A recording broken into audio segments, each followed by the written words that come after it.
여러분에게 약속의 무게감은 어느 정도이신가요? 약속은 지키는 것을 기반으로 이루어집니다. 요즘 사람들에게 약속의 의미가 가벼워지고 있다고는 하지만 그리스도인들에게 약속은 아주 중요한 신앙의 가치와 의미가 담겨 있습니다. 왜냐하면 성경에는 수많은 약속들로 가득 차 있고 우리는 그 약속을 믿는 자들이기 때문입니다. 오늘 이 밤도 우리에게 주시는 약속의 말씀을 붙잡는 은혜의 시간 되기를 주님의 이름으로 축원합니다.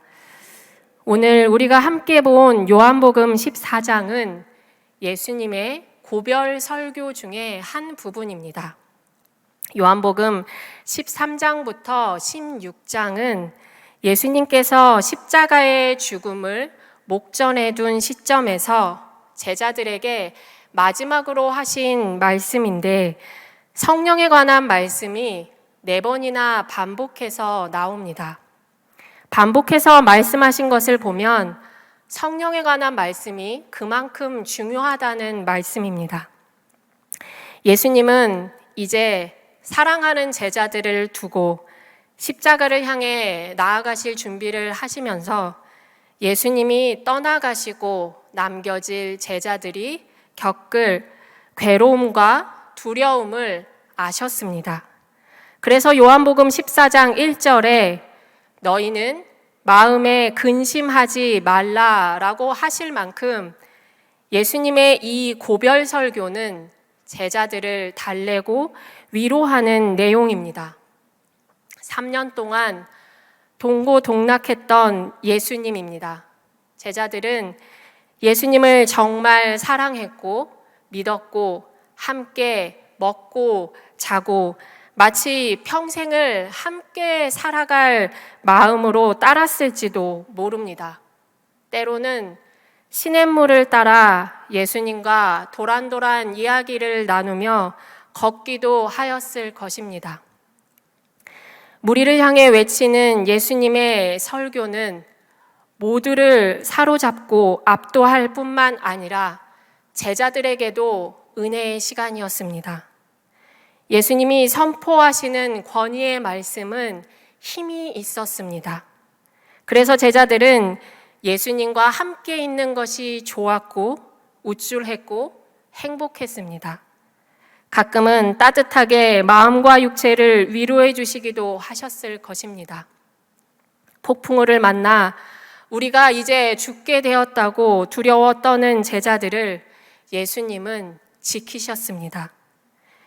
예수님이 행하시는 여러 기적의 사역에 제자들은 놀랐고 굶주린 영혼들을 배불리 먹이시는 모습을 보면서 말로 형언할 수 없는 뿌듯함과 자신감이 그들의 마음에 가득했을 것입니다. 그리고 함께 식사하면서 발을 씻어주실 때는 넘치는 기쁨이 그들의 영혼 가운데 가득 채워졌을 것입니다. 그런데 그런 예수님이 갑자기 떠나신다고 합니다. 제자들의 마음이 어땠을까요? 억장이 무너지는 듯한 공허함과 앞으로 어떻게 살아가야 하나 하는 불안과 걱정, 근심이 그들의 마음에 빼곡히 채워졌을 것입니다.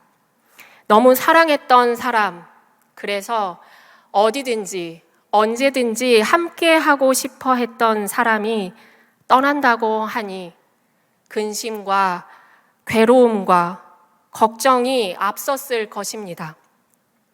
그런 근심에 쌓인 제자들에게 예수님은 성령님을 보내셔서 함께 하게 하시겠다고 하면서 이렇게 말씀하셨습니다. 18절 말씀 함께 읽겠습니다. 내가 너희를 고아와 같이 버려두지 아니하고 너희에게로 오리라. 아멘.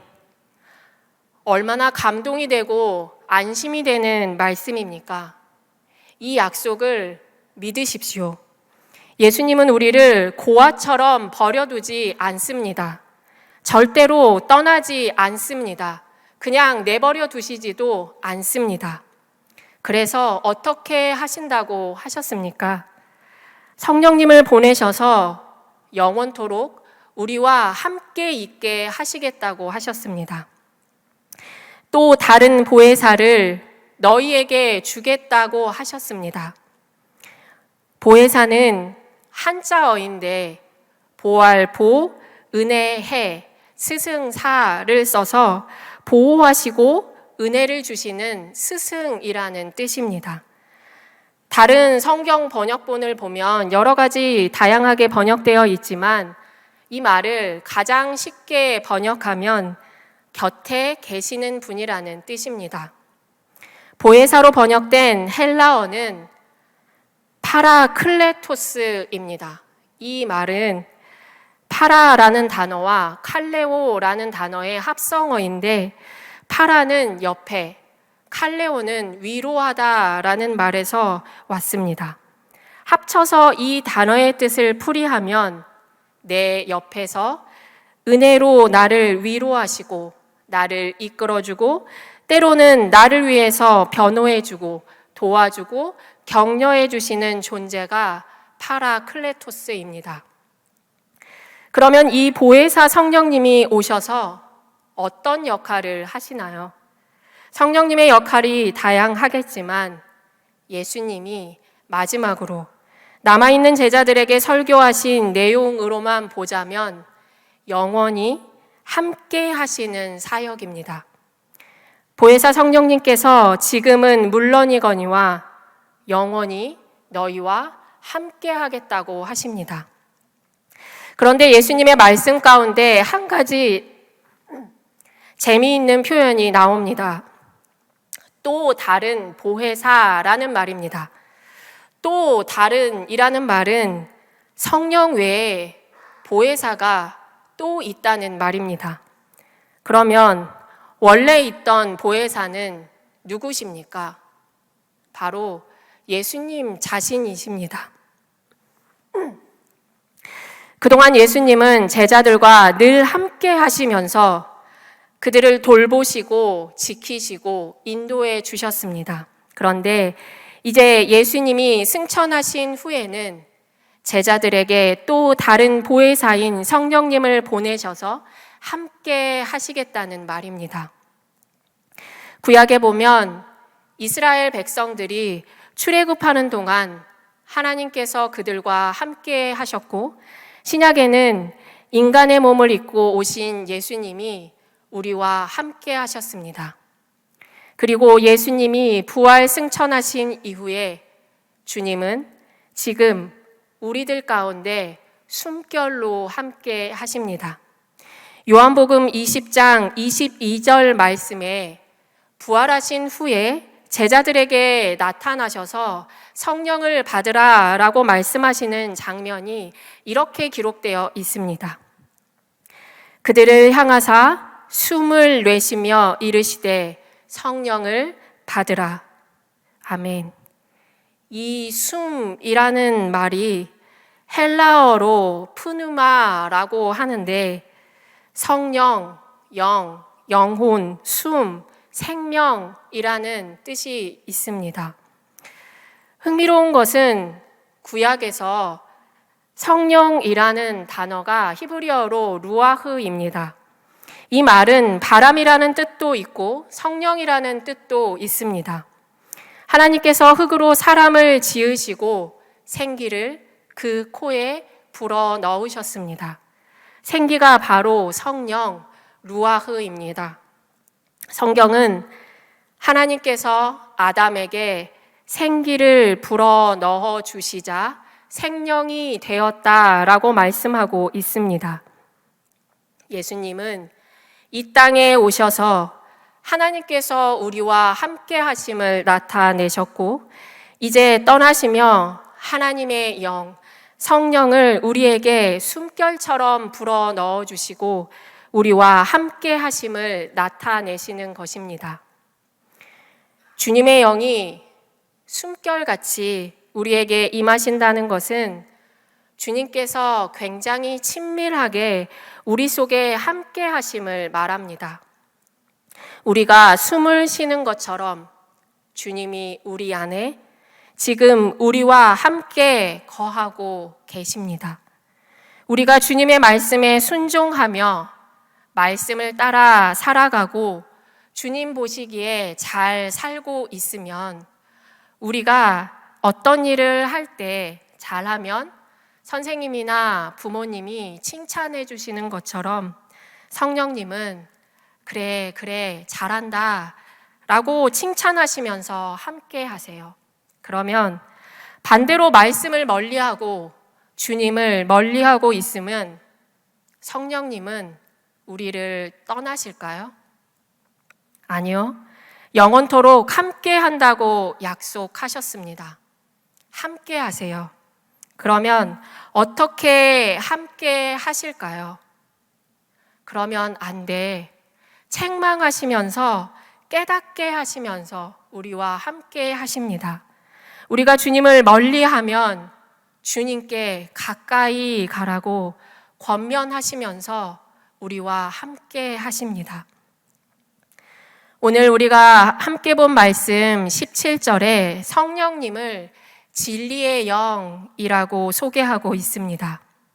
진리를 깨닫게 하고 진리 가운데 나오게 하시는 분입니다. 진리는 누구입니까? 진리는 예수 그리스도입니다. 성령님이 하시는 모든 역사의 핵심은 예수님께 가까이 나아가도록 하는 것입니다. 요한복음 14장 26절에 이렇게 말씀하고 있습니다. 보혜사 곧 아버지께서 내 이름으로 보내실 성령 그가 너희에게 모든 것을 가르치고 내가 너희에게 말한 모든 것을 생각나게 하리라. 아멘. 무엇을 생각나게 하신다고 하십니까? 내가 너희에게 말한 모든 것. 다시 말하면 예수님의 말씀을 생각나게 하십니다. 우리의 삶 가운데 결정적인 순간마다 예수님의 말씀이 생각나야 삽니다. 그리고 예수님이 기억나야 합니다. 힘들고 어려울 때 나의 마음 가운데 비수를 꽂았던, 나의 마음을 쓰라리게 만들었던 가시돋친 어떤 사람의 말이 생각나면 인생이 슬퍼집니다. 그러나 예수님의 말씀이 생각나면 살아나요. 여러분, 그런 때 있으시죠? 갑자기 언젠가 들었던 말씀이 하나님의 은혜가 쑥 내 마음속으로 들어올 때요. 그러면 곧 죽을 것 같다가도 그 은혜로 인해서 다시 살아납니다. 그것은 내가 기억력이 좋아서가 아닙니다. 우연이 아니에요. 성령님께서 생각나게 하시는 것입니다. 그러니까 우리는 말씀을 가까이 해야 합니다. 말씀을 듣고 배우는 자리에 즐거이 참여해야 해요. 그러면 어느 날, 어느 순간 그 말씀이, 그 은혜가 우리를 붙들고 갑니다.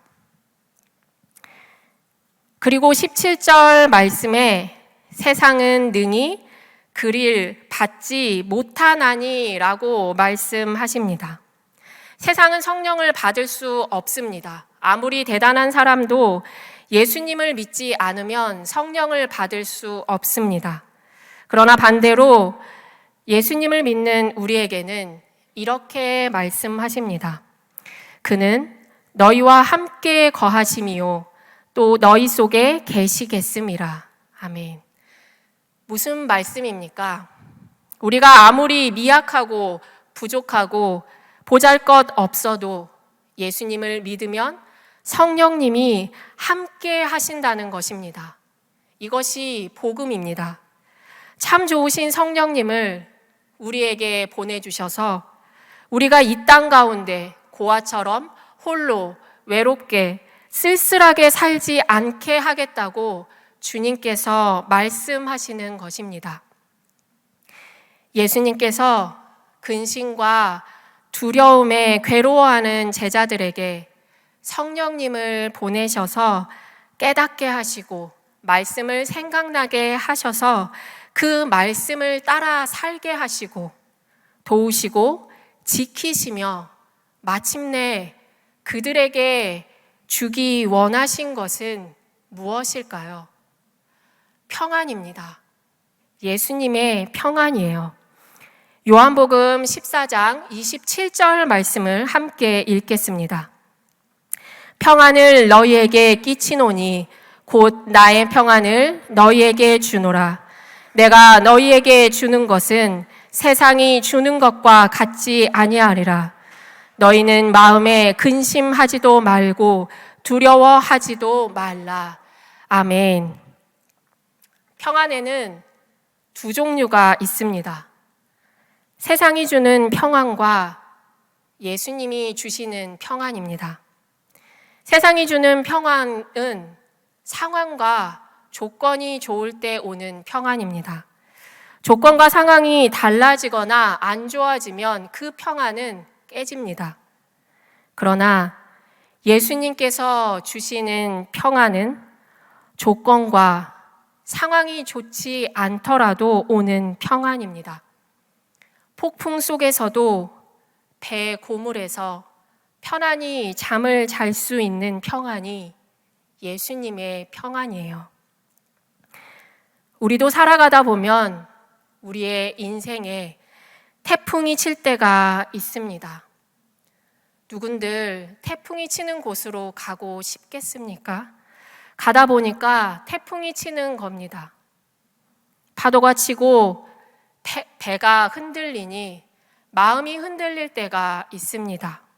그때 예수님의 평안이 우리 안에 있으면 우리는 요동치 않을 수 있습니다.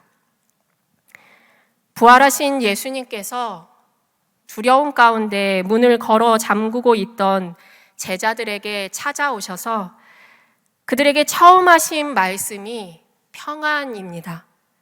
예수님께서 나타나셔서 평안하냐라고 물으셨을 때 우리들의 삶이 그렇게 평안하거나 우리들이 평안할 수 있는 능력을 가진 사람이라서 평안을 이야기하는 것이 아니라 주님께서 내가 보혜사 성령을 너희에게 보내리니 너희가 평안할 수 있다라고 우리에게 말씀하시는 것입니다.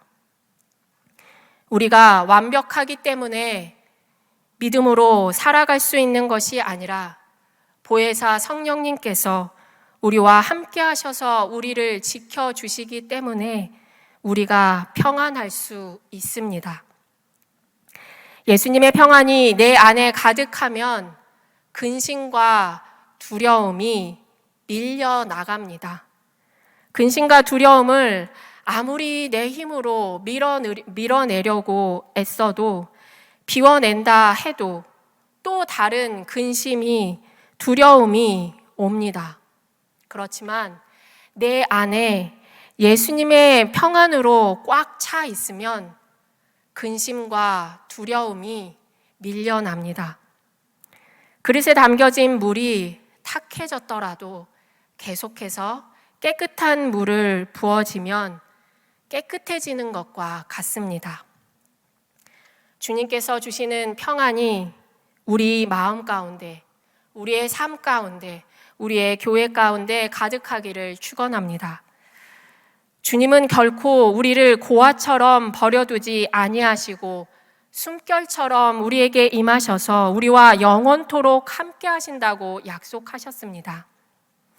우리가 지금 숨을 쉬는 것처럼 자연스럽게 친밀하게 성령님께서 우리와 함께 하신다는 것은 또 다른 말로 하면 우리의 숨이 불규칙적으로 변하고 숨이 가빠졌다는 것은 주님과의 관계에 친밀함을 잃어버렸다는 말입니다. 주님과의 친밀함을 잃어버리면 우리의 숨이 거칠어져요.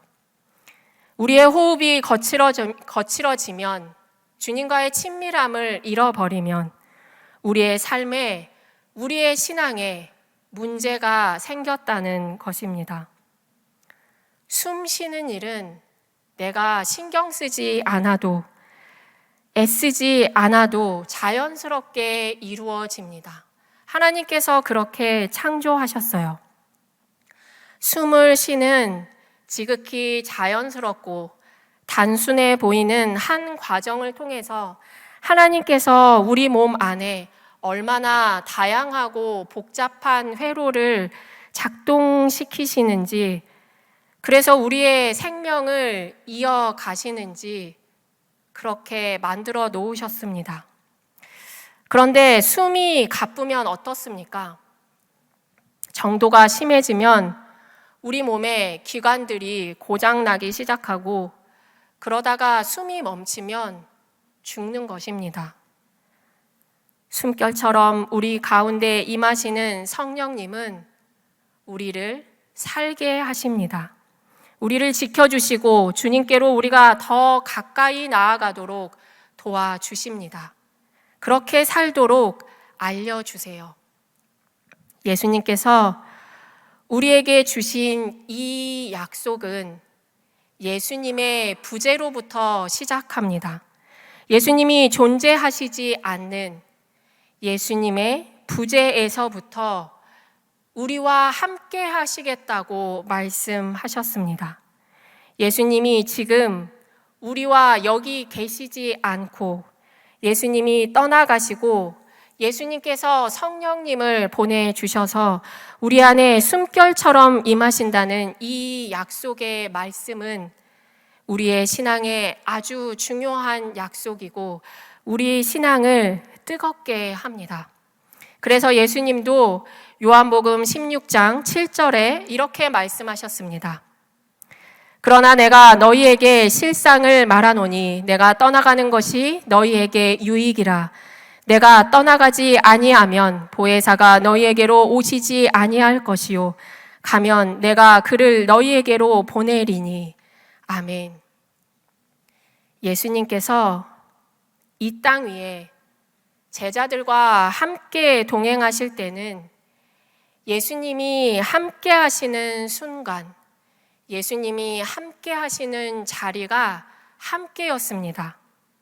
그런데 예수님께서 더 이상 우리와 함께 계시지 않고 숨결처럼 우리 속에 들어오셔서 우리 안에 거하기 시작하면서 우리가 가는 곳에 주님께서 계십니다. 우리들이 흩어지는 모든 곳에 주님의 숨결이 있습니다.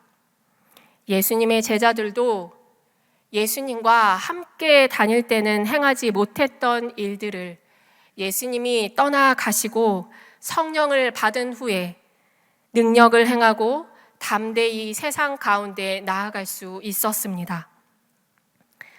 사랑하는 성도 여러분, 주님은 우리에게 숨결처럼 임하셔서 영원토록 함께 하시겠다는 약속의 말씀을 오늘 지금 우리 가운데도 여전히 이루어 가고 계십니다. 오늘 우리가 함께 기도할 때 성령님을 부르며 기도합시다. 성령님, 기도할 것을 가르쳐 주세요. 성령님, 말씀을 깨닫게 해주세요. 성령님께서 진리 가운데 인도해 주시고 예수님의 말씀이 생각나게 해 주실 것입니다. 고백하고 인정하고 요청하며 나아갈 때 우리가 걷는 길이 캄캄하고 앞이 보이지 않을지라도 주님께서 주시는 놀라운 평안 가운데 용기 있게 가게 될 것입니다. 그러니 겁먹지 말고 어느 순간에도 하나님 편에 서서 말씀을 따라 살아갑시다. 먼저 그의 나라와 그의 의를 구할 때 모든 것을 주시고 주님께서 우리 가운데 나타나실 것입니다. 영원토록 우리와 함께 하신다는 이 약속의 말씀을 붙들고 세상 끝날까지 주님을 따라 주님과 함께 주님 안에서 주님을 만나는 그날까지 믿음의 걸음을 멈추지 않고 나아가는 우리 모두가 되기를 주님의 이름으로 축원합니다. 함께 신실하신 하나님 찬양하겠습니다.